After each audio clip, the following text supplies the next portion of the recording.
اور اس حالت میں ان کے منہ سے کوئی بات نکلتی تو یہی کہ اے پروردگار، ہمارے گناہ اور زیادتیاں جو ہم اپنے کاموں میں کرتے رہے ہیں معاف فرما، اور ہم کو ثابت قدم رکھ اور کافروں پر فتح عنایت کر۔ تو اللہ نے ان کو دنیا میں بھی بدلہ دیا اور آخرت میں بھی بہت اچھا بدلہ دے گا، اور اللہ نیکوکاروں کو دوست رکھتا ہے۔ مومنوں، اگر تم کافروں کا کہا مان لوگے تو وہ تم کو الٹے پاؤں پھیر کر مرتد کر دیں گے، پھر تم بڑے خسارے میں پڑ جاؤ گے۔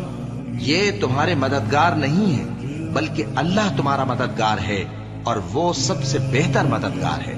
ہم ان قریب کافروں کے دلوں میں رعب بٹھا دیں گے، کیونکہ یہ اللہ کے ساتھ شرک کرتے ہیں جس کی اس نے کوئی بھی دلیل نازل نہیں کی، اور ان کا ٹھکانہ دوزخ ہے، وہ ظالموں کا بہت برا ٹھکانہ ہے۔